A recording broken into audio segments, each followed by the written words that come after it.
What's going on, everybody? My first Daytona 500 is in the books, and it was not the greatest NASCAR experience I've ever had. But I'll explain why here in this video. First, Ricky Stenhouse Jr. gets the Daytona 500 win.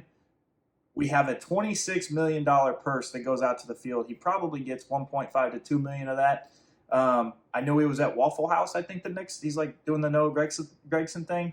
After a win, going to Waffle House, sharing the trophy around. Travis Pastrana finishes 11th. Jimmy Johnson had a great race. And there's a lot of different strategies that we saw from some of the lower level guys that actually ended up in their favor with some stage points. So a lot of lower level teams getting up there in the end of the stages throughout these super speedway races. They're sitting pretty good in the first day of points, even if they wrecked out. But anyways, let's go ahead and talk about my trip to Daytona. We'll start with me and my dog on the farm. So we started off moving cattle in the morning, collecting eggs, got up super early. We had a flight at about 12 in the afternoon.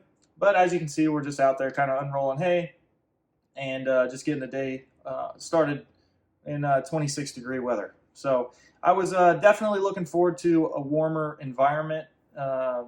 Daytona was roughly 75 and sunny. So I was definitely looking forward to that.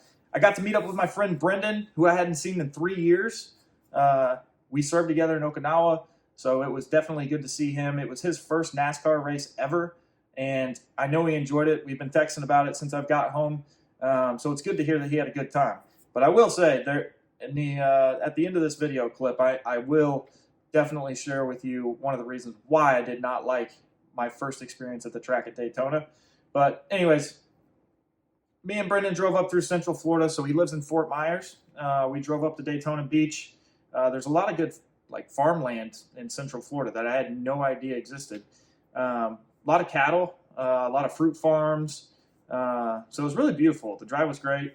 Then we got up to the beach, and first impressions of the beach, honestly, it was pretty eerie.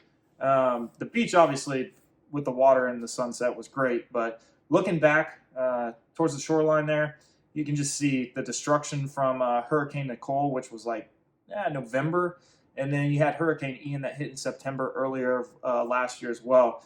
And there's over $500 million worth of damages there, and it's just, I don't know where the funding's at right now, but nothing has been restored on that beach. It's just all taped off. But here's the Hard Rock Cafe, the front of it anyways, the part that looks good. And Joey Logano's car, the Gen 6 car, I believe, is out there. And that was Brendan's first up-close experience with a NASCAR. Then we headed to the track on Sunday. NASCAR experience. You got Kyle Larson up there with his son. And it was cool to see the drivers interacting with all the fans before the race. There was actually a really good crowd at the NASCAR experience out there. And then, we hung around out there, got a few cold beverages, and then headed up to our seats. And I think there was over 200,000 people here. I'll have to double check those numbers. But anyways, we walk out right where the grandstand is, or the flag stand anyways. And super beautiful day. As you can see, a lot of people doing the infield experience. Now, that, I will say, is one of the things that I wish we could have gotten our hands on was the infield experience tickets. But they sold out 2 to 3 weeks before the race even started. And it was just one of those things. If I had to do it over again, I would go back and do the infield experience. You had Dirk Bentley concert, and you get to be down there around the drivers, the teams, the garage. But what I did really like from being up in the stands at this time was the flyover. These jets flew over us 5 or 6 times. High speeds, low altitude, super cool experience. And then by that time, it was green flag racing. So here's a couple clips of the cars out on the track. You can kind of see where we were sitting. The fans were great. Everybody was having a good time. And, we got video footage of one of the crashes towards the end of the race there. But, overall, it was a great race from where we were sitting. I think, if I had to do it over again, like I said, I would have just done the infield experience before the race. I'd done it in Phoenix, done it in Indianapolis. And it's $170, $200-ish per person. But it's well worth it. So if I had to go back, I'd do that again.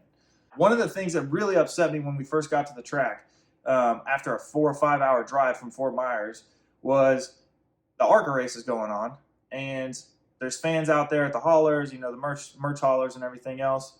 And the first thing we experience, which my buddy Brendan is Jewish, is a guy out there with a sign and a microphone yelling Jews are communists. Okay, I don't even know how to explain like the empty, like jaw-dropping feeling that I had with, this is his first NASCAR race, and that's the first thing he sees. Like, why?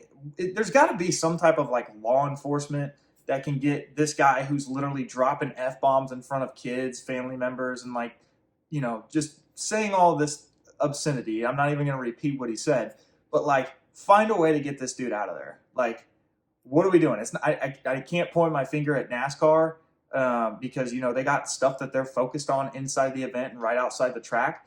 This guy's potentially like on public property and, he's researched where he can stand and do his protest, but like, find a way to get this dude out of here. Like, there's no room for that at all. But anyways, other than that, Daytona Beach itself, that's where we stayed. The hotel prices were insane. We paid like $400 to $500 a night, and it was a 3-star, if that, hotel. And you can imagine like some of these hotels after getting hit by the storms didn't have the money to like put up to get everything restored.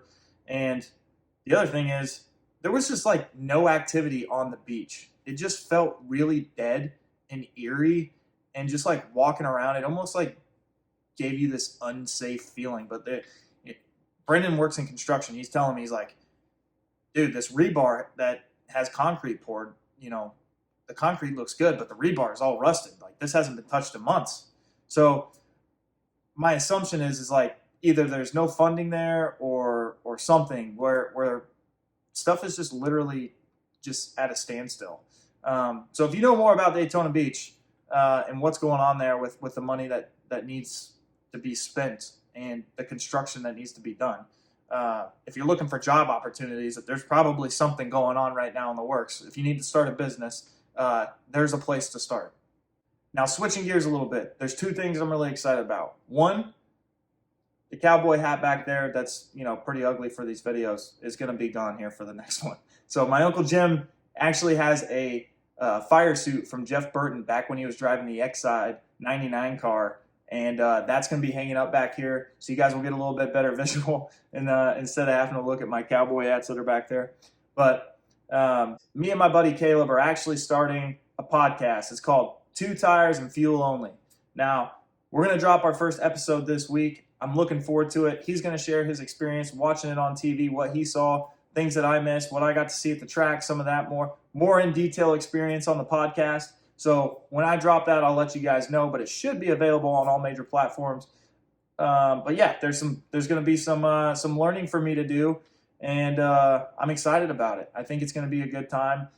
Me and Caleb went to college together, played some basketball up at Manchester, and we're going to talk NASCAR, and we're going to bring you the updated news, events, content, cover some of the races this year, and I'm really looking forward to it. But anyways, that does it for this video.